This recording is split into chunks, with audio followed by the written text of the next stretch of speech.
Kaum muslimin sedang subhanallahi. Kajian pagi ini berkaitan dengan bekal akhirat. Ini cocok ini Pak, buat kita-kita yang sudah baina sittin ila satin. Ini cocok nih, cocok. Jadi buat yang sudah usia 60 sampai 70 cocok. Betul cocok ya. Jadi hidup di dunia ini sementara. Ini sementara. Jadi kalau ada orang yang tergila-gila dunia, tergila-gila kenikmatan duniawi, dia nggak ngerti bahwa hidup di dunia itu cuma sementara. Kajian pagi ini nanti kita akan menjelaskan mengenai tujuh hal yang berkaitan dengan orangnya sudah meninggal tapi amalnya tetap terus mengalir, pahalanya terus mengalir. Insya Allah. Hadirin kaum muslimin rahimakumullah. Kenapa kita mesti mengkaji mengenai bekal akhirat? Kata Sayyidina Abu Bakar Siddiq, beliau mengatakan, man dakhala al-qabra bila zatin fa ka'annama raqibal bahra bila safina. Jadi orang yang masuk ke alam kubur tanpa bekal, bila zatin tanpa bekal, fa ka'annama, maka orang itu bagaikan raqibal bahra bila safina, mengarungi lautan tanpa kapal, merangi lautan tanpa perahu. Kira-kira selamat apa? Jadi kalau orang mengarungi lautan tanpa kapal, tanpa perahu, tewas. Itu dapat dipastikan tidak selamat. Karena itu kalau ada orang yang hidup tanpa mempersiapkan kehidupan akhirat, raqibal bahra bila safina, bagikan orang yang mengarungi lautan tanpa kapal. Hadirin kaum muslimin rahimakumullah. Nah, dari sini pertanyaannya, amalan-amalan apa saja yang pahalanya terus mengalir walaupun pelakunya itu sudah berada di alam kubur? Enak ya Pak. Ini kita sudah berada di alam kubur, pahala terus datang, insya Allah. Nah karena itu ini penting buat kita yang sudah 60 sampai 70 tahun, itu sudah penting. Ada dua hadis di dalam kajian ini yang akan saya sampaikan. Yang pertama hadis yang sudah sangat masyhur, hadis sahih riwayat Muslim dari sahabat Abi Hurairah. Idza matal insan, jadi ada yang menggunakan redaksi idza matal insan, ada yang menggunakan redaksi idza mata ibnu Adam, in qata'a anhu amaluhu illa min thalathin. Jadi kalau manusia sudah meninggal maka putus segala amalnya kecuali 3. Shadaqatin jariyah, sedekah jariyah, au ilmin yuntafa'u bih, atau ilmu yang bermanfaat, au waladin sholihin yad'ulah, atau anak yang soleh yang mendoakan. Hadis yang kedua, nanti boleh tanya jawab Pak. Boleh. Dari sahabat Anas bin Malik, Rasul bersabda, sabun yajri lil abdi ajruhunna wa huwa fi qabrihi ba'da mauti. Ada 7 hal, ada 7 perkara lil abdi, bagi seorang hamba, ajruhunna, pahalanya terus mengalir, wa huwa fi qabrihi, kendati pun yang bersangkutan sudah berada di alam kubur, ba'da mauti, setelah kematiannya. Oh, inilah penting banget. Jadi kalau orang berbuat lalu dapat pahala, itu biasa. Sekarang orangnya udah meninggal, pahalanya terus ngalir. Pengen gak?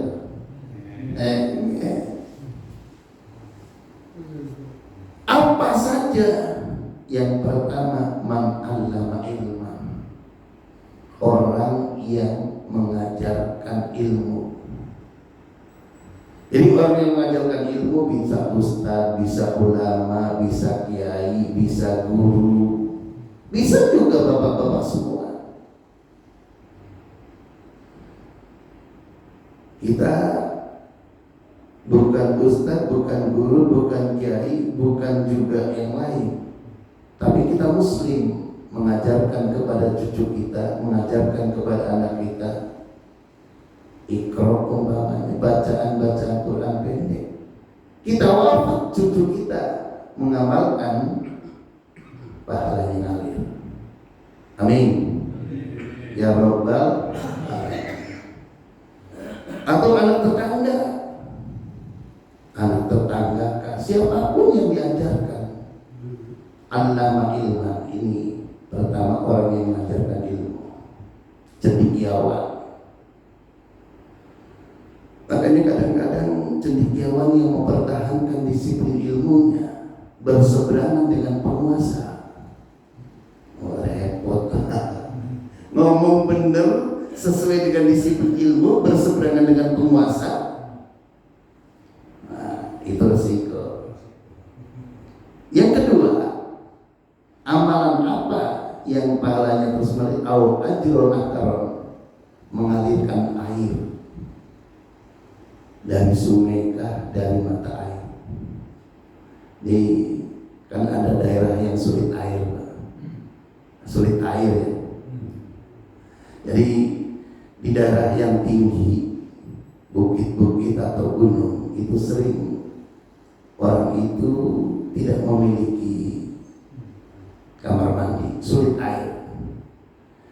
Nah karena itu ada orang yang kemudian berinisiatif mencari sumber air yang atas. Begitu menemu sumber air, lalu dialirkan, kalau dulu dengan bambu, kalau sekarang dengan pipa, lalu disalurkan ke berbagai rumah-rumah penduduk, maka ini pahalanya ngalir. Nanti ada contohnya, Pak.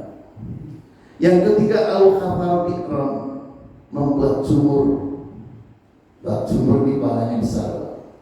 Maka kalau ada masjid, ada mushola, ada pesantren, ada majelis taklim, tempat di mana disampaikan ilmu, maka tatkala mereka belum punya sumber air, jadi khafar bikron itu kalau dulu menggali sumur, kalau sekarang bisa juga sumur pantai, sumur pantai. Yang keempat, al-ghurasa nakhlan, menanam pohon. Nakhlan ini aslinya itu pohon kurma. Jadi menanam pohon. Jadi menanam pohon, apalagi pohon yang berbuah. Di dalam suatu hadis dijelaskan, apabila orang itu menanam pohon, lalu pohon itu berbuah, ternyata buahnya dicuri orang, maka itu oleh Allah dijadikan sebagai sedekah orang yang menanam pohon. Andaikan buah itu dimakan codot atau kampret, dimakan burung, dimakan kampret, maka itu oleh Allah diberikan pahala sedekah orang yang menanamnya. Subhanallah. Atau buah itu dimakan siapapun, maka ini menjadi sedekah. Yang kelima, bana masjidah, membangun masjid. Jadi kata masjidah di sini ini nakiro, sehingga bisa termasuk mushola, bisa termasuk masjid, bisa termasuk tempat di mana yang bisa dijadikan sebagai tempat untuk sholat. Jadi kalau kita karyawan ataukah pegawai di sebuah mall yang kemudian kita mengusulkan menjadikan satu wilayah tertentu, tempat tertentu menjadi tempat sholat buat para pengunjung atau orang yang lewat di situ, maka itu termasuk kualifikasi dana masjidah. Jadi andaikan kita sudah wafat, lalu tempat sholat di mall atau tempat sholat di stasiun atau tempat sholat di terminal yang dulu kita usulkan, kita ciptakan, pahalanya alir. Dan yang keenam, awal rota mushafan. Ini yang paling murah, Pak. Ini yang paling murah. Mewariskan mushaf Al-Quran, mewakafkan mushaf Al-Quran. Di Indonesia ini banyak daerah-daerah yang orangnya masih mu'alaf, tidak mampu beli Al-Quran. Itu kita kirim mushaf ke sana. Daerah Sulawesi banyak, daerah Jawa juga banyak, Jawa Barat juga banyak.